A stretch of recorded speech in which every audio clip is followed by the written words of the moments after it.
This follows the TEDx talk, How Unicorns Wind Up in a Straitjacket. Hi, and thank you so much for joining us on this episode of Unicorns Out of a Straitjacket. The idea being that the straitjacket is this restrictive, conformative environment that you're forced in, and you're the unicorn. And depending on which career situation you're in, it could either feel like a straitjacket or you can live the life of being a true unicorn, being free, being magical, being mystical. So today I've got a very delicious guest here who is going to tell you all about her career change journey from doing something that wasn't so aligned to her to moving into a career where she can be her magical unicorn self. And you'll see from her contact details, which will be at the end of the clip, that she does that perfectly. So please help me welcome Ritta Wakim. She's a 54-year-old vegan athlete, and she's the founder of the True Vegan Body. Hi, Rita. Hi. Thank you so much for joining me. Thank you for having me. It's my pleasure. How are you doing? Excellent. Excellent. I love it. So full of energy. So Rita, do you want to tell us a little bit about yourself? Who are you? What do you do? So I am a health and wellness coach at the moment. My career now, which is my passion, is sports and nutrition. And I work with women, mainly with women, but men and women, in leading them into a healthier life. I'm a former makeup artist and shifted my careers at the age of 31. And this is when I started following my passion, sports and nutrition. Yes. I Wow. created I created my Rita sports concept it's a holistic approach to fitness and health that I've been using and perfecting over the past 30 years. I mean, that is fantastic. I think anybody would want to be an athlete at 54. So, you've alluded to you changed from a makeup artist into A a health fitness and a health coach. coach.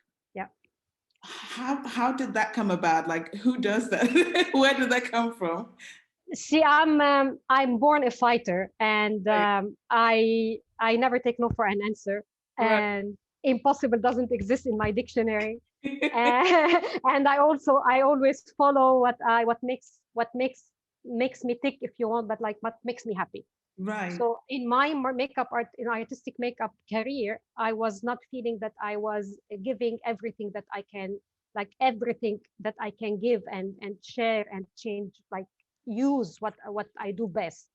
Yeah. And I woke up one morning and I believed and I thought, okay, I'm leaving my job, and I took the risk because I had nothing in hand, nothing on hand, Wow. and I had to change. I decided to change and to follow what I knew best, and I knew that I can do something with it. Right. And I was a Lebanese taekwondo champion at the time, and a coach. And this is how I started. Actually, I was a taekwondo coach, and this is how I started with the fitness thing. Yeah. Wow. So tell us a bit about the emotional and maybe psychological journey of being a makeup artist. Where were you working? How did it feel on a daily basis, if you can remember I can. felt? Yeah. I can, because I felt trapped, like Mm. exactly like you say in a jacket. Now you made me feel it again when you said the unicorn in the jacket, because I was feeling like that. Because when we were on a shoot, when we're shooting commercial or a movie or something, I um I felt like, for example, on the lunch break I go for a run. People go for their lunch, I go for a run because I needed that movement and stuff. And I felt I wasn't in my environment. It wasn't a healthy environment for me. The food is not what I eat. The movement is not what I do. I loved the artistic side of it, but Yeah. it wasn't what I loved, what I wanted to do. Right. So the emotions were like, I felt trapped. I felt unhappy. Like I wake up happy every morning. But then I get back home and at night I'm not happy. And I don't like that. You're I like, don't like that. yeah. So I decided to change, like make the decision to just change that. I didn't want that. And what was the first step for you of that change? I woke up one morning and just decided to leave my job. Like I said, I had nothing on hand right at the moment. I just was teaching, started teaching. I was teaching little kids taekwondo, coaching them, Yeah, and then and I was coaching a few adults. And this is how I started. Because I'm also a taekwondo coach. I think I said that. yeah. And then and this is how I started. I started with just the kids, and then took like two three adults, and by word of mouth one started saying to the other. And I started by went to the US and got my first fitness certification there. Mm, And then after that I started every year, until the COVID, just before the COVID, every year I travel two three times, I do workshops, trainings, I take new courses, just to I like to keep knowing new things, but not just learning something and use it, no, like including it in what I already have, and right. change to what people need and what people, because not everyone needs the same thing and not everyone wants the same. So that's my journey. Like started taking, I did life coaching, I did CrossFit, I did elite athletes training, I did plant-based whole food nutrition with Cornell University. I did I was a guest on the doctors in Lebanon talking about self-defense for women. I like yeah, so in different fields that connect all together. And I really like that. I like what you said about just taking your interest and just combining and creating this unique, tailored, personalized approach to the work you do. That that's the Rita sports concept, I call it, because it's actually, it's not just CrossFit, it's not just eating healthy, it's not just, it's a little bit of everything I've done and I believe works, and Yes. I put it in one concept, just like, yeah, because that's what I believe in, and it works. Like the results I'm getting from, like I'm getting mind-blowing results from women and from men. I get approached by men as well and wanting to know, how can you be vegan or at this age and still have the energy to train or looking healthy, or like I always get it. And I mean it, you know, it makes me happy, it makes me happy to keep going. Well, yeah, yeah, I can imagine. I mean, you're such an inspiration. That's beautiful. Thank Um, you. I'm gonna touch on. You've already touched on this. We're gonna go through the steps through the TEDx talk because we talk about 3 steps into figuring out the true career for you and the right career for you. And the first step was mapping out the clues in your life. So in your childhood, what you always complimented on, what comes naturally to you, what's in your zone of genius. And I think from what you said, we can guess some of these already. But if there's anything you haven't mentioned, or if you want to recap, what would you say were the clues for you, that first step? um, the first step was, when I was a kid I always used to go outside and um, play with the boys instead of staying inside and play with the doll with the girls. So I was active already. Right. I wanted to feel energetic and happy. Yeah. I wasn't feeling that in my first career, in Right. my yeah. And then I wanted to feel good in my body. I wanted to exercise and eat healthy, which I couldn't do it in my first career. I didn't have time. And Yeah. I wanted to surround myself by people who are not stagnant in their lives. I want to be looking to improve, people being surrounded by people who always want to improve at on any level, you know, not just in fitness. And I wanted to, I felt like I was trapped, so I wanted to expand and flourish. And that was, you know, that was what I could feel Mm, um, as in my I wanted, that was missing in my first career in my life. right. Expand and flourish. I love those words together. That sounds Yeah. like a good brand. Expand and flourish. Yeah. The second step then was connecting the dots between the clues that you discovered in step one and maybe your lifestyle or your hobbies, as you said, to be able to move around. What were the connections you made between the clues that you have and transitioning then into your new career? See, like I said, in my spare time, I used to teach Taekwondo little kids. Yes. And like I said on my during the shoots, I used to go for my run instead of having the lunch. And when I was a kid, I used to go outside and play. And I used to go against my mom's whatever she wanted me to do. I used to run away actually from home and to go play outside or go do my exercise. Go.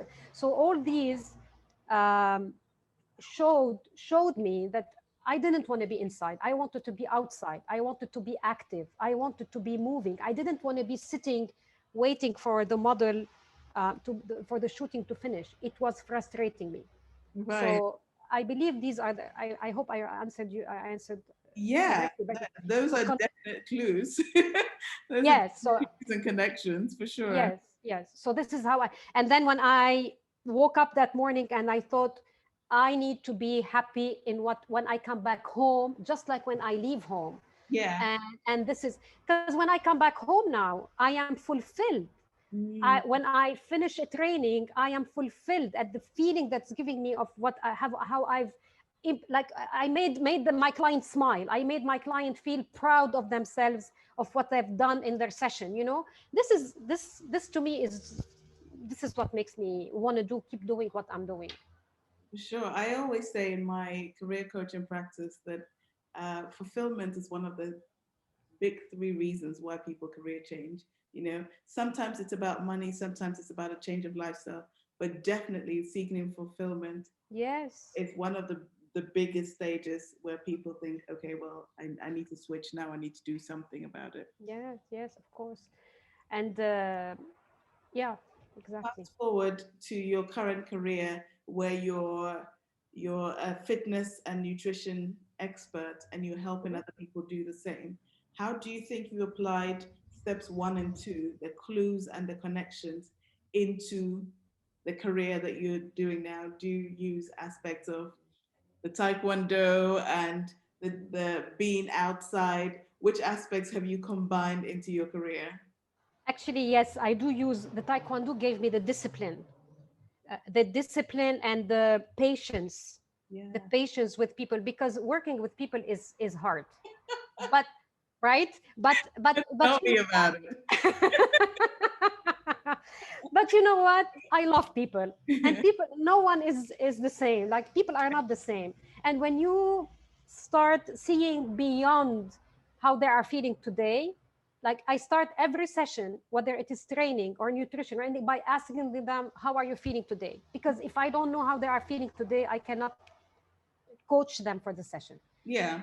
And from there on, we go on. So I have um, I have used my taekwondo, not only skills and exercise, but also, like I said, the patience Mhm. and the resilience also in the of the martial arts. Mhm. And I combined it with my experience in the trainings, in the exercise, nutrition, on myself, like being vegan myself. I don't push people to be vegan, but if they don't want to, but to be healthy. Like, it doesn't matter if you are vegan and you're eating processed food. It's not doesn't do you anything, right? Yeah. So I guide people into a healthy lifestyle. So Mm. I use the clues and connecting the dots of being healthy, being in the outdoors, being active, being living your freedom, being free to eat and exercise the way that your body wants it. That the body doesn't feel frustrated when you do it. And I Yeah. don't push anyone into doing something right now. You Yeah. cannot. You cannot do it right now. So it's a process, and I guide them every step of the way. I'm always there for my clients, even if, like, I have so many, like, some days I have no time for myself to eat, right? But I'm happy Yeah. because every person I have coached during that day, I have seen their eyes lit up. I have seen their at the end of the session sweating out and like being happy with what they've done. And this is an accomplishment, and they feel fulfilled. Like you said, fulfillment is number one. Wow. Wow, Rita. That is so powerful. Wow, listeners. What's the one thing now that you would say to someone that's considering a similar career path or a career change and thinking, oh, maybe I can only do this as a hobby? What would you say to them? I would say that having the courage to follow your heart against all odds and design the life that makes your heart sing is what you should do. And this is what I've done. And I'm proud. I'm proud of what I've done because I didn't listen to anyone. And I went against everyone that said, no, you cannot do it. And I did it. My parents included. They didn't believe that I can do what I like, be a fitness trainer. And now they're proud of me. Aw. Well, I mean, that's the best possible outcome, right? When you prove them wrong and they're like, actually, you were right. Yeah. We Yeah. proud of you. That is awesome. So definitely, Rita has so much to offer, so much to share.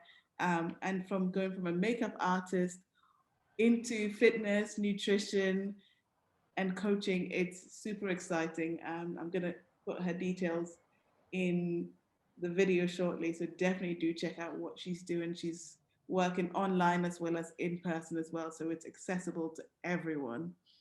So thank you so much, Rita, for being my guest and for sharing your story. Oh, Super. thank you, Linda. Thank you so much. I was honored to be your guest and to be talking with you about this because it is close to my heart as well. Yeah, and that's what I love about these things. You get to an insight into Yeah, people, and it's beautiful. yeah. Thank